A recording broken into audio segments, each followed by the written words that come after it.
What is going on, everybody? Welcome back to another video. This is a video that I didn't want to have to make, but unfortunately it did happen. I missed a buck, as you can tell from the title. It's something that I really haven't shown a lot of people, even a lot of my friends. But it's something that I feel I need to share. Obviously, I'm not going to try to keep it a secret forever that I missed a buck.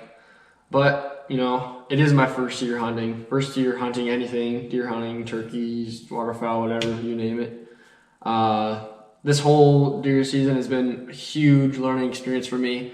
I've learned lots of things, ways to, where to hunt, how to call, what to do in certain situations, what to not do in certain situations. So in this video, I'm pretty much going to explain what's kind of happened throughout the deer season for me leading up to this point, and then as well as what I'm looking forward to here in the future and the rest of the season.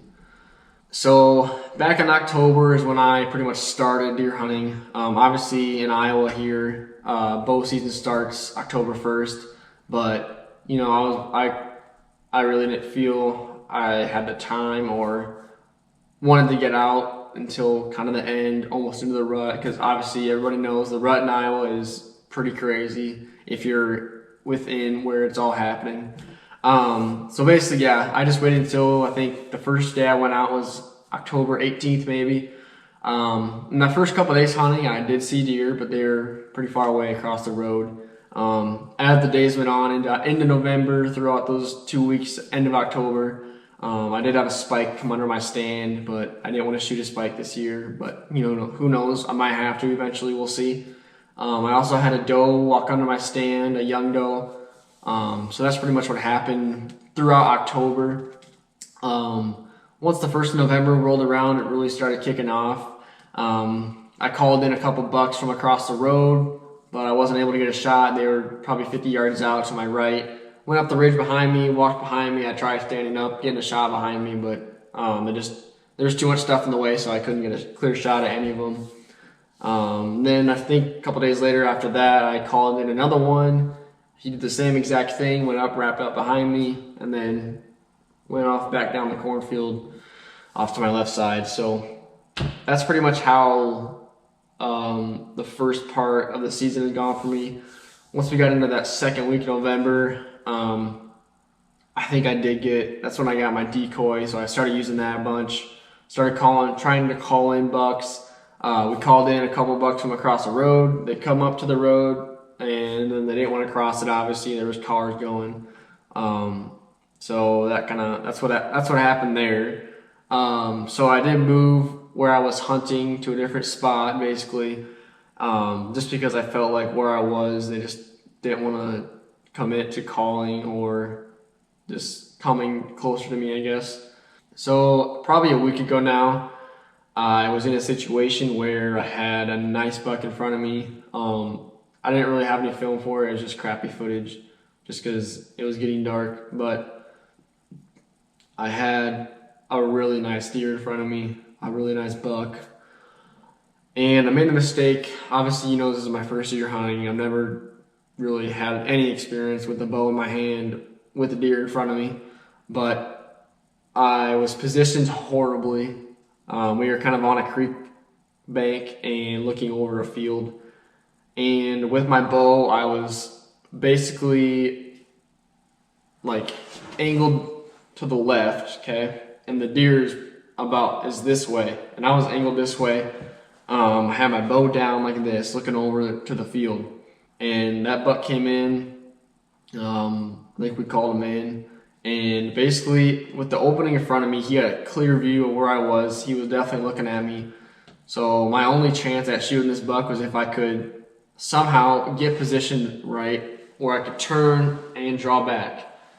And this buck was probably at 35 yards. So he was a little out of my comfort zone where I wanted to shoot. This is before I really focused on trying to be able to get good at 30, 35 yards. But that was before this point. So, yeah, I had a horrible positioning on that go around.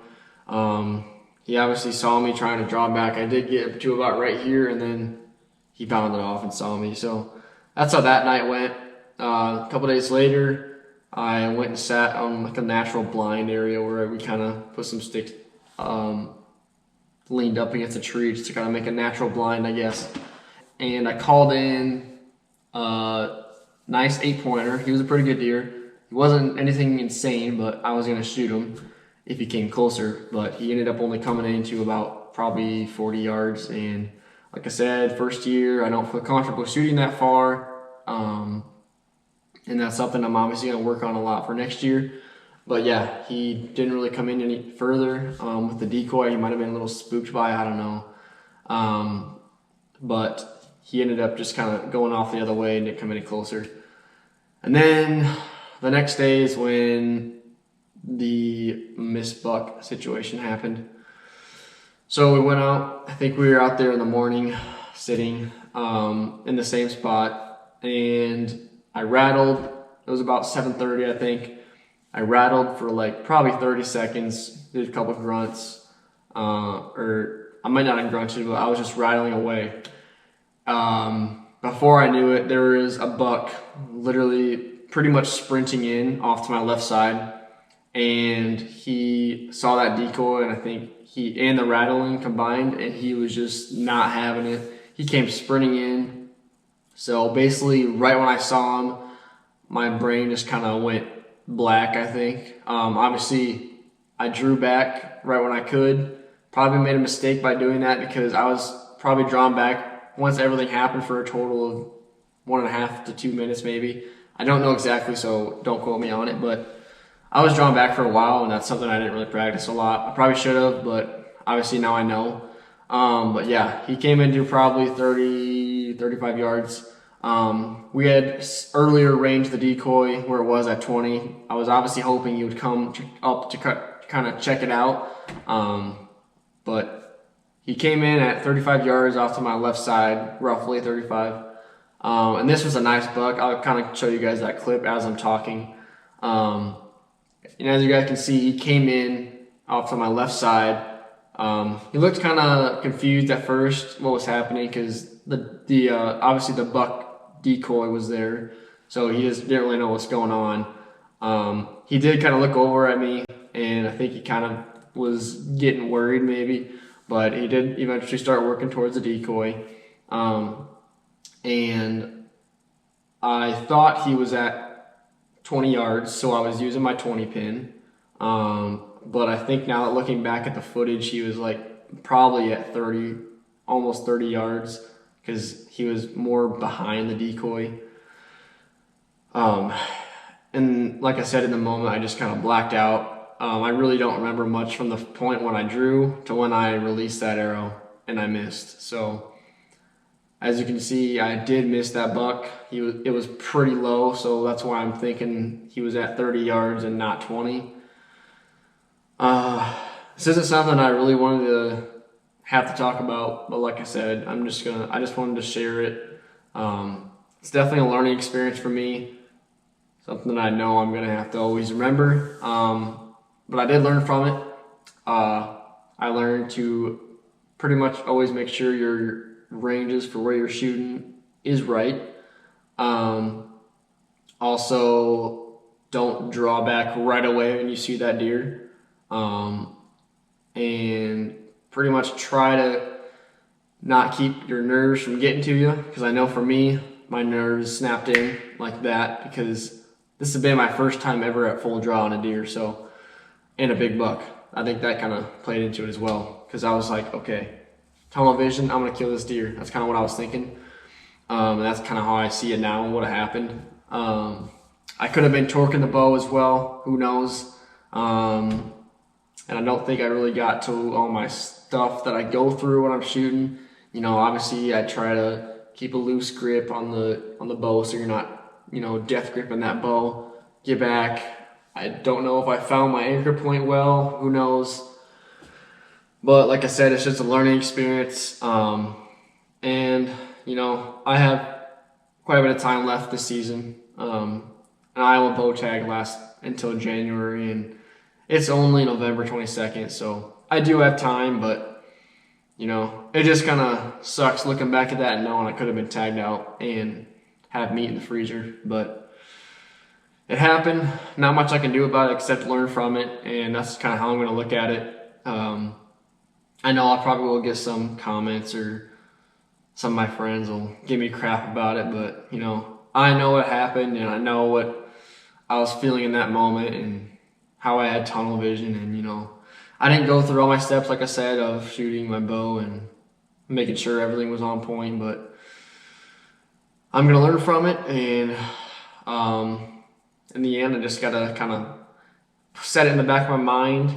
Obviously not throw it out the window, because it's got to be a learning experience for me, but I just kind of got to look past that, look forward to the rest of the season, and hopefully on my next opportunity at a nice buck or a nice deer in general, I'll be able to execute on it and hopefully kill a deer. So I know this probably wasn't the most entertaining video, but it's something I wanted to share with you guys and just kind of let you guys know what happened.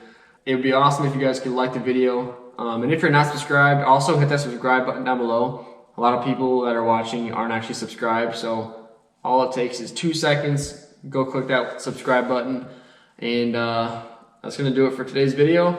I hope you guys enjoyed. Be looking out for more videos coming. Hopefully deer videos, waterfowl as well. These temperatures need to stay low, because here in Iowa, it's been up and down in temperature wise. It's been 61 day, and the next day it drops down to 40s, and we haven't really had any cold weather, which obviously helps a lot of things hunting wise. So hopefully eventually we can get some good content out for you guys, waterfowl, deer, anything like that really. But that's going to do it. I'll catch you guys in the next one. Peace out.